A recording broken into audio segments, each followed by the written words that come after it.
আমাদের বাড়ির রামু দরজাটা খুলে দিল। এই যে আপনার সব স্যান্ডেল, এই যে চলো শোনা।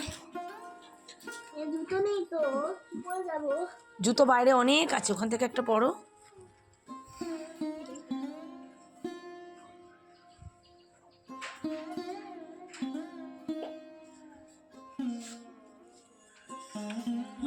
তা উঠোনে রেখে দিলে কি হয় কি জানি।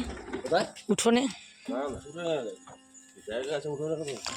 জামাইবাবু যাবে, এটা সারা হতো ऐसा, দেখছো গেট খুলে দিল, গাড়ি বার করে দিল। এবার কে পা দিয়ে উঠেছে এর মধ্যে? এটা মানুষের পায়ের ছাপ। মামা মনে হয় জানিস, তোরা মামাকে গাড়িতে উঠতে দিস না। হ্যাঁ দেখো মামা, তুমি হাসছো, এটার উপর থেকে দাঁড়াবে না। না ও কি করতে উঠবে, আর ওর পা তো এরকম না। হ্যাঁ রিয়েলি, এখানে দেখুন গাড়িটা রাখে, কি করে উঠবে? না তোমরা তো রাতে গাড়ি ঢুকিয়েছো, তাহলে হাতে টাতে তো ছাপে উঠেই যেত। আমি তো গাড়ি বিকেলে ঢোকানোর পরে তো তাহলে হিমা সত্যি তাই দেখুন। আমি তো বাড়িতে নেই, আপনারা ভিডিও দেখে বুঝতেই পারছেন। অবশ্যই বলবো আমি কোথায় এসেছি। তো একটা আতঙ্ক কাজ করছিল, এটা কার পায়ের ছাপ হতে পারে গাড়ির মধ্যে। তারপরে জানা গেল আমার ছোটো ভাই যেহেতু সকালে ভোরবেলা দীঘা উদ্দেশ্যে বেরিয়ে গেছে, ও উঠে দাঁড়িয়েছে। ফোন করা হয়েছিল, যাক একটু নিশ্চিন্ত, একটু ভয় কাজ করছিল, একটু না ভালোই ভয় কাজ করছিল জানো তো সকলেরই, মানে ওখানে কোনো দরকার নেই তাও ওঠার। তো যাক, বড়ো ভাইয়ের বউ দিচ্ছে নিচের ঘরে পুজো। চলুন, এই ফুটেজটা আমার মার জন্য নিচ্ছি, আমার দাদু দিদা দাদু। আর এটা হচ্ছে আমার এই যেই বাড়ি মামা বাড়ি এসছি, বড় মামা মামি। মামা এখন গত হয়ে গেছে। আমার মা খুব খুশি হবে, ফুটেজটা নিলাম তো। ইনি আমাদের বাড়ি কাজ করে, বাসন কুসন মেজে ফল টল ধুয়ে দিয়ে বেরিয়ে যাবে। কাজের লোক আবার মেয়ে নিয়ে আসে। যাক চলুন, মেয়েটে খেটে তো খাচ্ছে, চুরি তো করা হচ্ছে না, আবার কি কোনো কাজ ছোট বড় না, তাই তো। যাই গো ফল ধরছে, আমরা আমাদের মা দুই বোনে বোনে কথা হচ্ছে, আপনি মাঝখান দিয়ে নাক গলাচ্ছেন কেন? হ্যাঁ চলুন, আজকের জায়গাটা দেখে নিশ্চয়ই বুঝতেই পারছেন আমি বাড়িতে নেই। মানে একটা বল আমার গাইস রে। হ্যালো গাইস, কেমন আছো? Good morning. এই যে আমার বোনের মিষ্টি মেয়ে। চলুন বন্ধুরা, এগুলো মনে হয় বাদাম খোল গাছের জন্য শুকোতে দিয়েছি। যাই এখন অন্য বাড়ি যাবো, দিয়ে আসি। যাক চলুন, আমরা কালকে তো সানডে ছিল, তো দেখলেনি আমি পোর্টস থেকে আসলাম, মানে পাড়ার সব খেলাধুলো ছিল, সেখান থেকে সন্ধ্যাবেলা ওখানেও খেলা হচ্ছিল, এই সব খেলোয়াড়গুলো যাচ্ছিল তাই মাঠে। যাই সন্ধ্যাবেলা আমরা খেলাধুলো করে এসে রাতেই আমরা সোদপুরে বেরিয়ে এসেছি, মানে আমার ভাইয়ের বাড়িতে। সীমাকে তো আপনারা অনেকেই চেনেন, সেই ভাইয়ের বাড়িতেই। তো আজকে এখানে একটা পুজো আছে, রান্না পুজো অ্যাকচুয়ালি। প্রত্যেক বছরই ভাবি আসবো আসবো, তো এই বছর ওরা নাচর বান্দা আসো, তো চলেই এসেছি। ভাবি আসবো, কিন্তু ওই আর হয় না জানেন তো, ব্যস্ততার কারণে আর কি। তো কালকে রাত্রেই চলে এসেছি। প্রদীপ সকালে উঠে দেখলেন বেরিয়ে গেল, কারণ ওকে দোকান খুলতেই হবে। আর এখান থেকে তো খুব একটা দূর না, 8 ঘন্টা লাগে যেতে। আর আমার মামিকে আর দেখাতে পারলাম না, কারণ মামিরা আমরা তো মামিও জানতো না আমরা আসবো, আর আমরাও জানতাম না মামি থাকবে না। মামি, ছোট ভাইয়ের বউ, তার মেয়ে, সবাই সকালবেলা 6টার সময় বেরিয়ে গেছে দীঘার উদ্দেশ্যে। ওরা দীঘায় গেছে। যাই হোক চলুন, আমরা এখন বাড়িতে আছি। আমার বোনরাও আসবে বেলার দিকে। এখন আপাতত আমরা স্নান করি। ও হ্যাঁ তাই তো, আমরা এখন স্নান করি। আমার ভাইয়ের গাছগুলো কি সুন্দর, বাগান বিলাসটা দেখুন। আমার এই বোনের মেয়েটাও এসছে বেহালা থেকে। বেহালাতে তো খেলা হচ্ছে বেহালা। চলুন আজকে সারাদিনের ভিডিওটা দেখবেন, আশা করি খুব ভালো লাগবে। আর ভিডিও ভালো লাগলে কি করতে হবে শোনা? Like and subscribe, comments. হ্যাঁ কমেন্টসও। यस চলুন গুছিয়ে নিই, এবার যাবো পুজো দিতে। চলুন সাজুগুজু করে আমরা পুজো দিতে আগে যাচ্ছি। তো আপনাদের তো বলেই দিলাম আমি কোথায় এসেছি। তো আমি তো শাড়ি কিছুই আনিনি, ভাইয়ের বউয়ের সব কিছুই মোটামুটি বোনও পড়েছে, আমিও পড়েছি। চলুন গাইস, আমরা এখন রেডি হয়ে গেছি, যাচ্ছি পুজো দিতে। তো এখানে কিছু কাকিমারা আছে, ওনারা যাবে।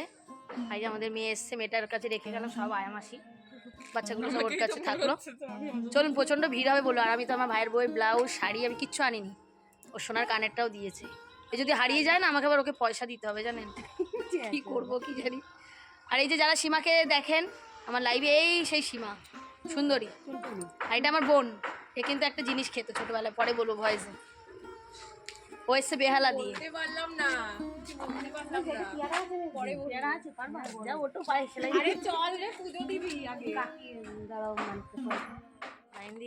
আর ভাইদের এই রাস্তাটা না এখন সুন্দর করে দিয়েছে, খুব ভালো লাগছে বল শোনো, খুব ভালো লাগছে রাস্তাটা ভালো করে দিয়েছে।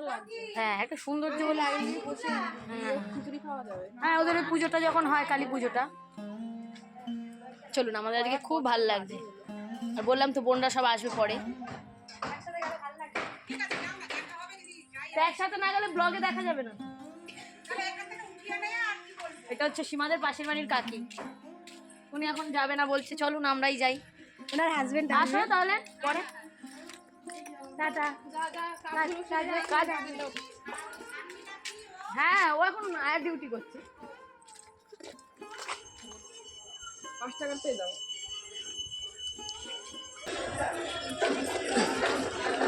বাহ কি ভালো লাগে। আমি জানি না সবাই শিখে দিয়ে দিব। মনসামা আছে, মনসামা আছে।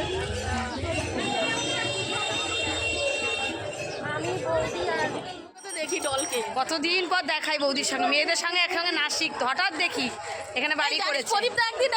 প্রদীপদাকে একদিন ফোন করেছিলাম। হ্যাঁ হ্যাঁ বাবা কি পুজোটা দেখতে আসার খুব ইচ্ছা ছিল।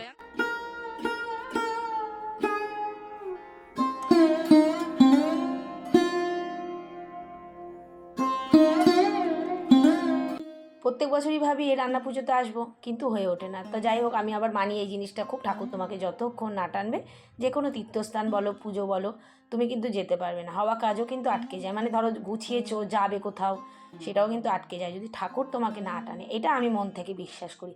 চলুন পুজোর ডালা দিয়ে এবার একটু মাকে ধূপ মোমবাতি দেখিয়ে তারপর আমরা যাব বান্ধবীর বাড়িতে। বান্ধবী তো ছাড়বেই না, নিয়ে যেতে হবে। এই যে দেখো আমার সাথে সাথেই কিন্তু আছে।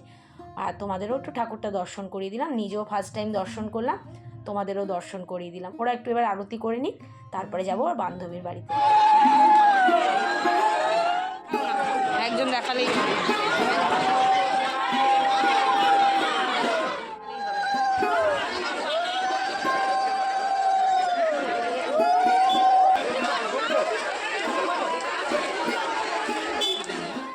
একসময় মেয়ের সঙ্গে নাচ শিখতো ওর মেয়ে আর আমার মেয়ে।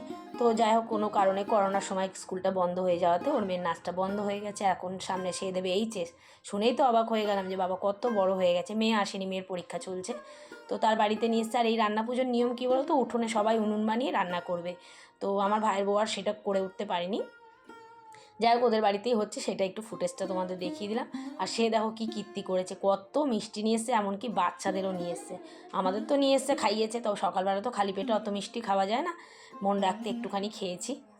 এদিকে ভাইয়ের বউ তারাও দিচ্ছে, কারণ বাড়ি গিয়ে অনেকগুলো লোকে রান্না করতে পারে। পুজোর নিয়ম হচ্ছে পুজো না দিয়ে তুমি রান্না চাপাতে পারবে না, তাই জন্য পুজো দেওয়া হয়েছে। এবার বাড়ি গিয়ে নিশ্চিন্ত মনে রান্না বান্না করবে। চলুন খুব ভালোভাবে পুজো দিয়েছি, মায়ের দর্শন করলাম, আপনাদেরও দর্শন করালাম। ওই দেখ ওর বাবা কি ভিডিও ছাড়ে, ফোন নিয়ে দেখি। এই যে এই দাদাও কিন্তু আমার ভিডিও দেখে। দাদা না ভাই, ভাই ভাই সরি সরি। কি রে কেমন আছিস? কি খাওয়া বলো আজকে? জল আজকে তো নিরামিষ, জল খাইতে হবে। রান্না করব মানে আজকে আমরা বাড়ি গিয়ে রান্না বান্না করবো না। যাই হোক ওই ভাই তো ছাড়লো না, সে তাদের ঘরে নিয়েই আসলো। কতটা সময় আমাদের নষ্ট হচ্ছে, কিন্তু ভালোও লাগছে, সবার বাড়ি বাড়ি একটু ঘুরছি। বাড়িতে তো দেখো একঘেয়ে ঘরের মধ্যেই থাকি। আর ঢুকেই মোটামুটি চোখ পড়ে গেছে সিংহাসনটার দিকে। দেখো অনুকূল ঠাকুরের দীক্ষিত ওনারা নতুন করে সিংহাসনটা করেছে, খুব ভালো মানে সিংহাসনটা লাগছে। চলুন একটু গল্প টল্প করে, এদিকে রান্নারও দেরি হয়ে যাচ্ছে। তো এখানে এখন বলছে এঁচড় নাকি রান্না করতে পারবে না, এঁচড় ছিল আইটেমে আমাদের। তো ভাইয়ের বউ চিন্তায় পড়ে গেছে। আমি যে ছাড়ো তো কিচ্ছু হবে না, অনেক কিছুই করছো, এঁচড় না করলে কিচ্ছু হবে না। তো যাই হোক ওখান থেকে ওরা না করলো, নাকি নির্দেশ করে মানে বারণ করেছে এঁচড়টা করতে না।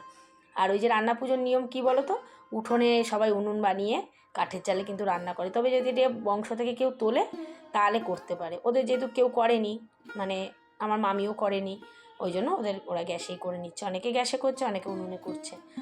যাই বোন কুটে কাটে দিল, আর তারপরে ভাইয়ের বউ রান্নাবান্নাগুলো করে ও খেতে দিচ্ছে। আর আমার বড় মেয়ে হচ্ছে এইসব কাজের মাস্টার, মানে বেগুনি টেগুনি ভাজাভুজি করার। তো মামিকে বললো যাও মামি তুমি বসো।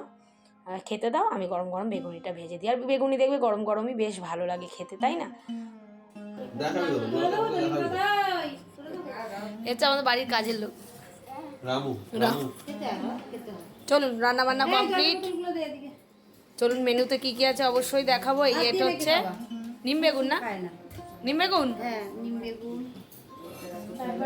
দাঁড়া আমি রান্নাগুলো দেখিয়ে দিই। আমি দেখাচ্ছি, তোমাকে দেখাতে হবে। ভেজ ডাল, বেগুনি ভাজা হচ্ছে, আরও গন্ধরাজ লেবু, এটার মধ্যে পনির, এটার মধ্যে পনির।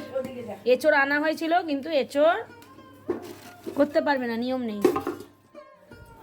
যাক মা বাবা এসছে, সব এসে গেছে মোটামুটি। না না ও ভালো মেয়ে, লক্ষ্মী মেয়ে। চাটনি,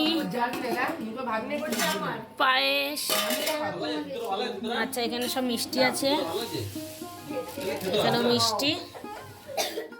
বাচ্চাদের আগে দিয়ে দিলাম, আমরা পরে খাচ্ছি, কারণ আমরা খাই কম, গল্প করে বেশি এক জায়গায় হলে, এটা সবাই করে। চলো খেয়ে দিয়ে একটু বিশ্রাম নিলাম, নিয়ে একটু খাচ্ছি চাটা খুব দরকার ছিল। আর এদিকে ভাই দেখো সন্ধে দিচ্ছে কম, গল্প শুনছে বেশি, আর বলছে কী বলতো গৌরনী, তাই ও গোপালকে দিচ্ছিল। যাই হোক চলো একটু গল্প করে চাটা খেয়ে আবার একটুখানি বেরাবো আমরা। তো আজকের দিন, আর এই ভিডিওটা কিন্তু আমার একটু ছাড়তে লেট হলো। মেলাতলায় গেছিলাম সন্ধ্যেবেলা, তখন আর ভিডিও করা হয়নি। মাছ মেয়ে ঝগড়া দিতে, এই মা মেয়ে ঝগড়া শুরু। এছাড়া তোরা দুজন দাঁড়া, এই দেখুন দুই বোন একই চুড়িদার পরেছে। ও পরেছে ওর মারটা, ওরটা পরেছে, ওই ওর মা পরেছে জিন্স, মডার্ন হয়েছে, আমিও জিন্স। ডল পরেছে ওর দিদিরটা। দিদি যদি মডার্ন হয় বলতে হবেই না। চলুন আমরা একটু যাই ফুচকা খেয়ে আসি। আমার বাবা মা ঘরে রইলো, পাহারা দিচ্ছে, দুজনের মাটিতে শুয়ে, একজন বসে। এই আমরা এক জায়গায় হলে এই হয়, সবারই একই অবস্থা হয়। তো আজকে মোটামুটি আমাদের থাকার কথা ছিল, মোটামুটি সবাই থেকে গেল, আমরা আজকেই। ঢঙি মাসি বুঝলি একটা সোয়েটার পরলে ভালো হয়।